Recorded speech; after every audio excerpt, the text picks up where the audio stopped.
नमस्कार। आज हम क्रिस्टोफर मार्लो के नाटक डॉक्टर फॉस्टस के पहले एक्ट का दूसरा सीन हिंदी में पढ़ेंगे। चलिए प्रारंभ करते हैं। बिफोर फॉस्टस हाउस, ये दूसरा सीन है जो फॉस्टस के घर के सामने सिचुएटेड है।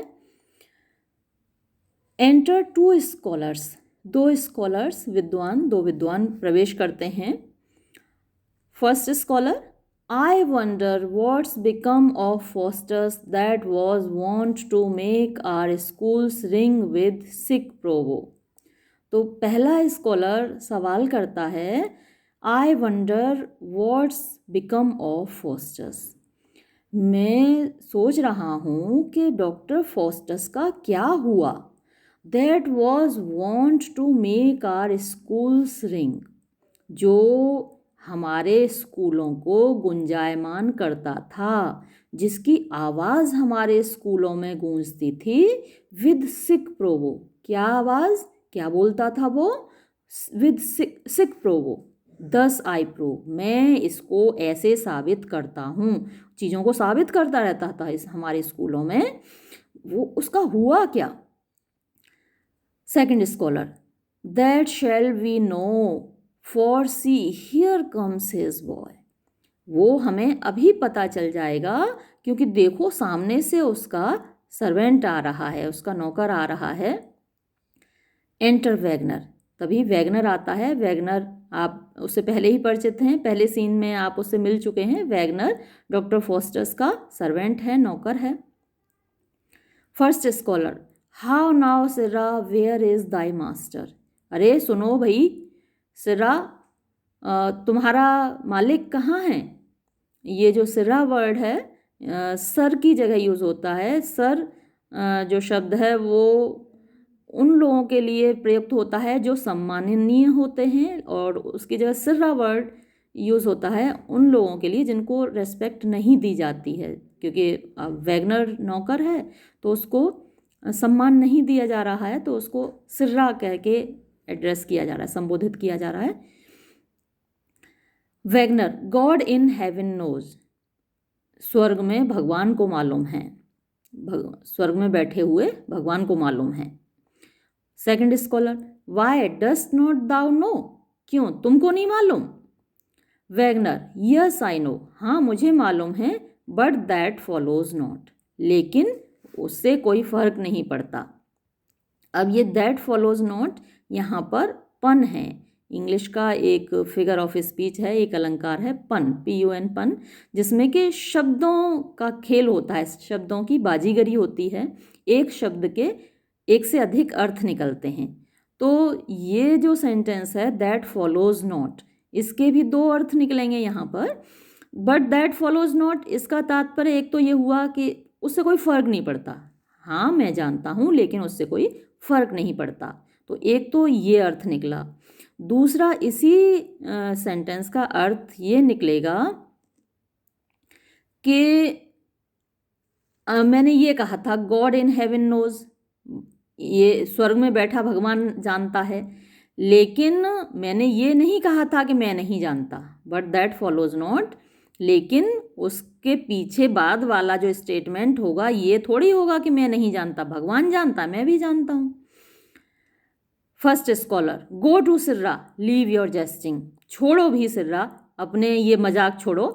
And tell us where he is, और हमें ये बताओ कि वो कहाँ हैं, डॉक्टर फॉस्टस कहाँ हैं, हमें ये बताओ, अपना मजाक छोड़ो। Wagner, that follows not necessary by force of argument, इसमें आर्ग्यूमेंट करने की, तर्क करने की कोई बात नहीं है। आवश्यकता, तर्क की आवश्यकता थोड़ी है इसमें। That you being licentiate should stand upon it, कि तुम लोग जो कि लाइसेंशिएट हो, ग्रेजुएट्स हो, शुड स्टैंड अपॉन इट, इस बात पर जोर दिए जा रहे हो, तर्क किए जा रहे हो, इसमें तर्क की आवश्यकता कहाँ है? तुम लोग इस पर जोर दिए जा रहे हो। देयरफॉर एक्नॉलेज योर एरर, तो अपनी गलती स्वीकार करो। एंड बी अटेंटिव, और ध्यान दो, तुम गलती कर रहे हो, तर्क की आवश्यकता नहीं हो, तर्क कर रहे हो, गलती कर रहे हो तो अपनी गलती स्वीकार करो और ध्यान दो। Second scholar, why didst thou not say thou newest? क्यों, क्या तुमने अभी नहीं कहा कि तुम जानते हो? Wagner, have you any witness on it? तो इस बात का तुम्हारे पास कोई गवाह है कि मैंने ऐसा कहा था? First scholar, yes sirrah, I heard you. हाँ सिर्रा, मैंने सुना था, तुमने कहा था और मैंने सुना था। Wagner, ask my fellow if I be a thief? मेरे मित्र से पूछो कि क्या मैं चोर हूँ। ये एक प्रोवर्ब है, ये एक कहावत है कि हमारे यहाँ हिंदी में भी तो है, चोर चोर मौसेरे भाई। तो चोर का जो साथी है वो सच थोड़ी बोलेगा कि उसका दोस्त चोर है। तो एक चोर के लिए दूसरे चोर की गवाही मायने थोड़ी रखती है। जज के सामने यदि दूसरा चोर ये कहे कि पहला व्यक्ति चोर नहीं है तो ये गवाही थोड़ी चलेगी। ऐसे ही अगर ये फर्स्ट स्कॉलर कह रहा है कि आई हर्ड यू, और वो क्यों कह रहा है? दूसरे स्कॉलर के सपोर्ट में, डिडस्ट दाउ नॉट से दाउ न्यूएस। अब उसके सपोर्ट में पहला स्कॉलर बोल रहा है, तो वैगनर इस प्रोवर्ब को बोल रहा है कि भाई चोर चोर मौसेरे भाई, तुम तो कहोगे ही क्योंकि तुम तो उसके दोस्त हो। Second scholar, well you will not tell us? ठीक है, तुम हमें नहीं बताओगे कि फॉस्टस कहाँ है। अब वो थोड़ा सा इरिटेट हो जाता है, थोड़ा सा उसे गुस्सा आ जाता है। हाँ तो ठीक है, हमें लग रहा है तुम नहीं बताओगे कि फॉस्टस कहाँ है।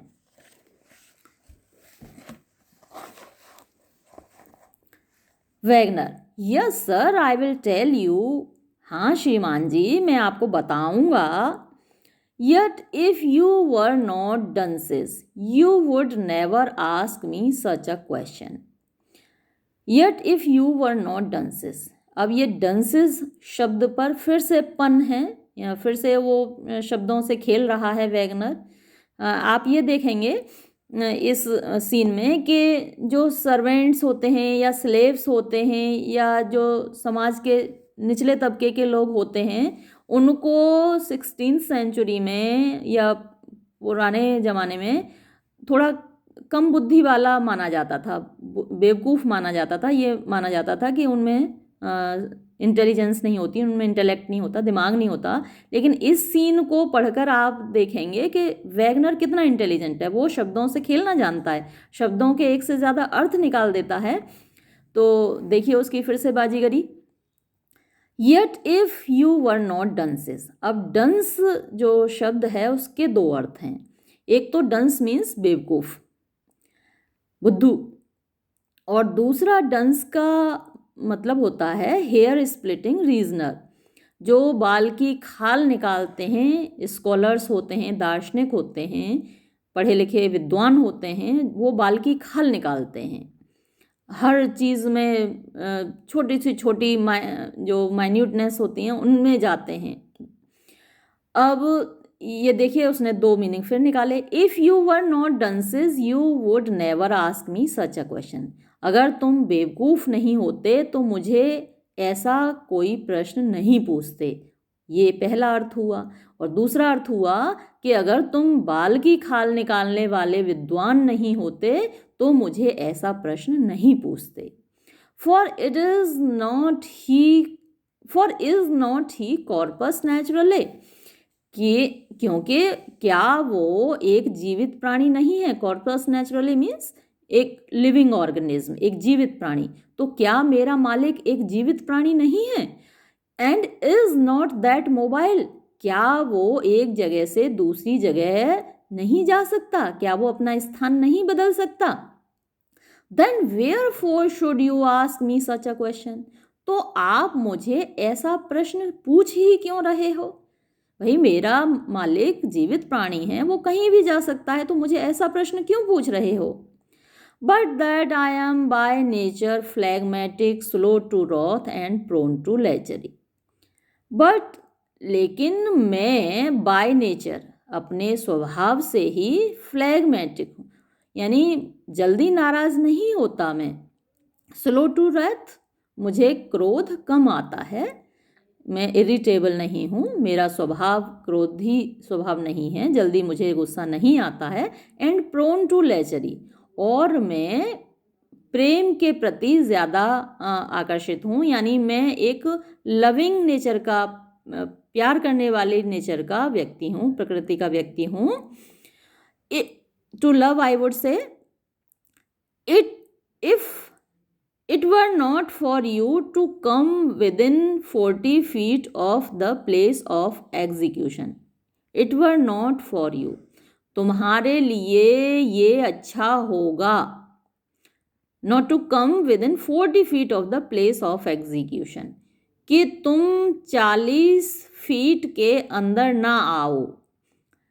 The place of execution, place of execution वो जगह है जहाँ पर फांसी दी जाती है। एग्जीक्यूशन मीन्स फांसी देना, और यहाँ पर फिर से पन है।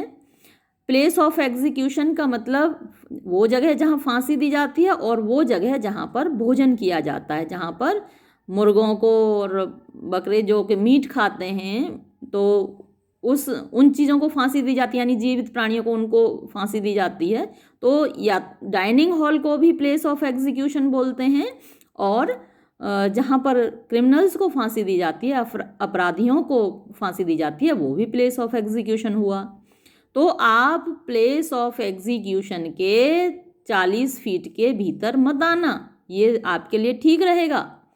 Although I do not doubt, हालांकि मुझे कोई शक नहीं है इस बात पर, to see you both hanged, कि तुम दोनों को लटकाया जाएगा, कि तुम दोनों को मैं लटकता हुआ देखूंगा। द नेक्स्ट सेशंस, आने वाले समय में तुम दोनों लटकते हुए मिलोगे। अब फिर देखिए, इस यहाँ भी पन है कि हैंग मीन्स फांसी देना, और हैंग मीन्स इंतज़ार कराना। तो तुम दोनों आने वाले कुछ समय तक इंतज़ार करोगे, क्योंकि डॉक्टर फॉस्टर्स डिनर कर रहा है, भोजन कर रहा है अपने दोस्तों के साथ, तो आने वाले समय में तुम्हें इंतज़ार करना पड़ेगा। दस हैविंग ट्रूम्फ्ड ओवर यू, अब देखिए मैं आपसे जीत गया ना, ट्रूम्फ मीन्स जीतना, मैं तुम लोगों से जीत गया ना तर्क में।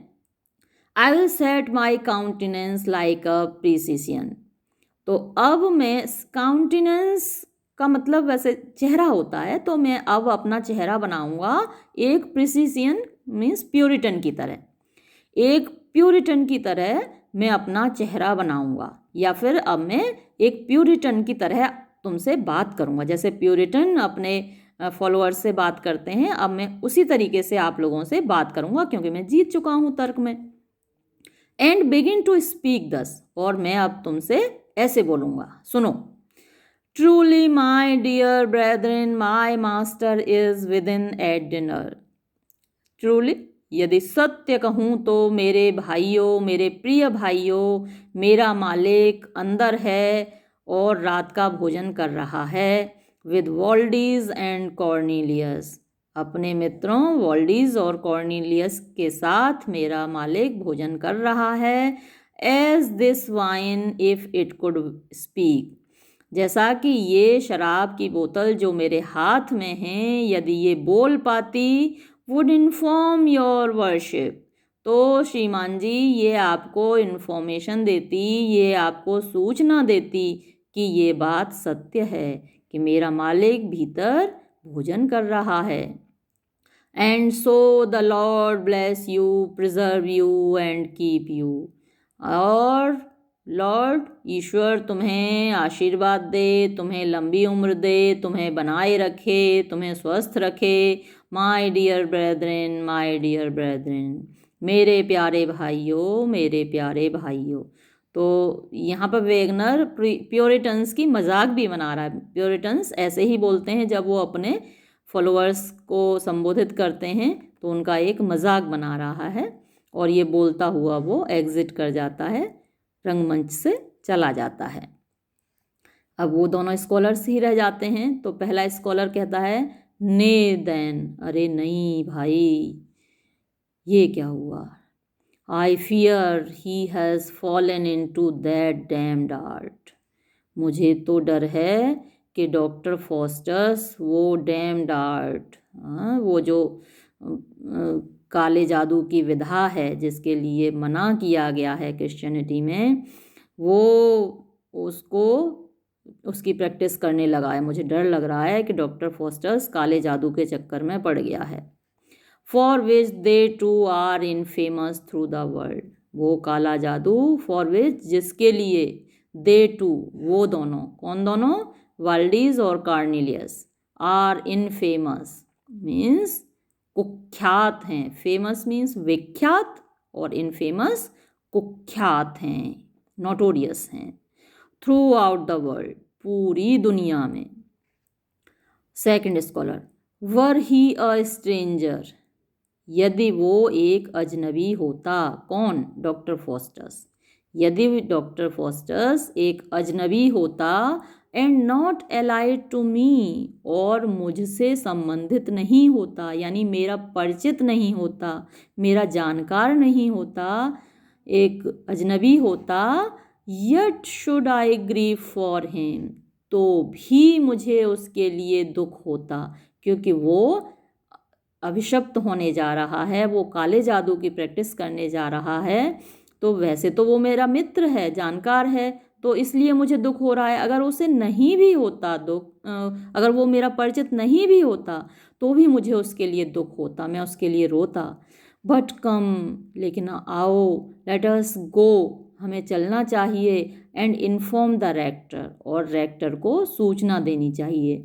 रेक्टर होता है एक यूनिवर्सिटी का हेड, किसी भी विश्वविद्यालय का हेड रेक्टर होता है, तो हमें रेक्टर को सूचना देनी चाहिए। एंड सी, और ये देखें, हम ये कोशिश करें, इफ़ ही, कि क्या वो कौन, रेक्टर, कि क्या rector by his grave counsel, अपनी गंभीर काउंसिल मीन्स सलाह, अपनी सलाह के द्वारा कैन रिक्लेम हिम, उसको वापस ला सकता है, वापस ईश्वर के रास्ते पर ला सकता है।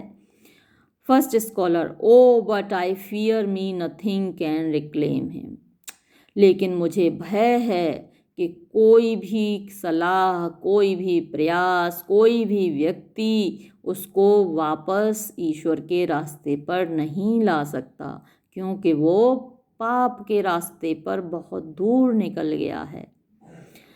Second scholar, yet let us try what we can do, लेकिन फिर भी चलो हम कोशिश तो करें, हम क्या कर सकते हैं, हम उसको बचाने के लिए, इस पाप के रास्ते से वापस ईश्वर के रास्ते पर लाने के लिए हम जो कुछ कर सकते हैं, हम कोशिश तो करें, चलो हम कुछ कोशिश करते हैं। तो ये कहते हुए दोनों स्कॉलर्स एक्सिएंट विदा हो जाते हैं स्टेज से। यहाँ दूसरा सीन समाप्त होता है। धन्यवाद।